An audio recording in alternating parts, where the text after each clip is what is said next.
राम राम सभी को।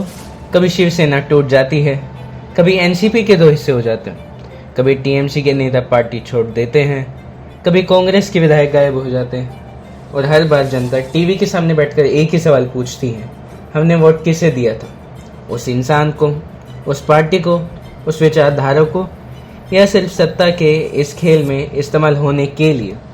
आज बात मैं किसी एक पार्टी की नहीं कर रहा हूँ, बल्कि पूरे सिस्टम की कर रहा हूँ, जहाँ चुनाव जनता लड़ती है लेकिन सरकार बंद कमरों में बैठकर बनती और बिगड़ती है।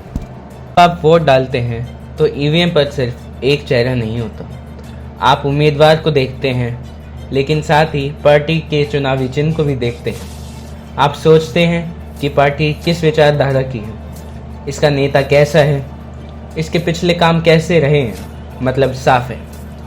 लेकिन चुनाव खत्म होते ही अगर वो नेता पार्टी छोड़ दे तो क्या जनता के फैसले भी उस नेता के साथ चले जाते हैं? कई कारण बताए जाते हैं, विचारधारा का मतभेद, नेतृत्व की नाराजगी, टिकट का विवाद, मंत्री पद का लालच, पार्टी में अंदर लोकतंत्र की कमी। कई नेता कहते हैं कि उनकी आवाज़ दबाई गई इसलिए उन्होंने बगावत की, लेकिन जनता पूछती है अगर विचारधारा इतनी ही गलत थी तो चुनाव के समय उन्होंने क्यों नहीं बताया? जीतने के बाद ही क्यों अचानक अंतरात्मा जाग जाती है?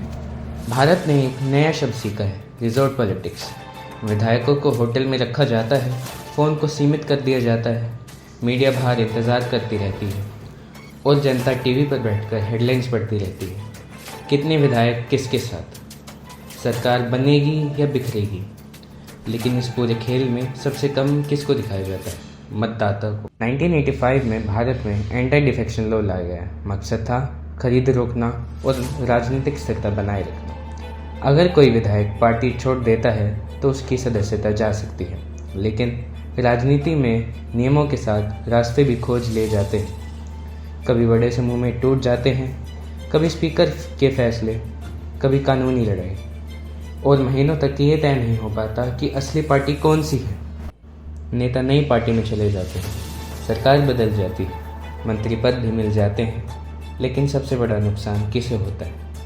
उस मतदाता को जिसने उम्मीद के साथ वोट दिया था। उसे लगता है कि उसका जनादेश उसकी अनुमति के बिना ही बदल दिया गया, और यही भावना लोकतंत्र में भरोसा कमज़ोर कर देती है। कुछ लोग कहते हैं पार्टी बदलो, इस्तीफ़ा दो, फिर चुनाव लड़ो, जनता से नया जनादेश लो। दूसरे लोग कहते हैं विधायक को अंतरात्मा की आवाज़ से फैसला लेने की आज़ादी होनी चाहिए, यानी बहस आसान नहीं, एक तरफ स्थिर सरकार, दूसरी तरफ प्रतिनिधि की स्वतंत्रता। सवाल है संतुलन कहाँ बनाया जाए? लोकतंत्र सिर्फ चुनाव का नाम नहीं, लोकतंत्र भरोसे का नाम है। जब जनता वोट देती है तो वो सिर्फ एक बटन नहीं दबाती, वो अपना विश्वास सौंपती है। इसलिए सवाल पूछना ज़रूरी है, अगर नेता पार्टी बदल सकते हैं तो क्या जनता को दोबारा फैसला लेना का अधिकार नहीं होना चाहिए? आप क्या सोचते हैं? क्या पार्टी बदलने वाले नेताओं को वापस से चुनाव लड़ने देना चाहिए या उन्हें पूरी आज़ादी होनी चाहिए? आप अपनी कमेंट बॉक्स में राय ज़रूर लिखें, क्योंकि लोकतंत्र में आखिरी आवाज़ जनता की ही होनी चाहिए। अगर आपको मेरी ये वीडियो पसंद आई हो तो लाइक, शेयर एंड सब्सक्राइब ज़रूर करें। राम राम, जय हिंद।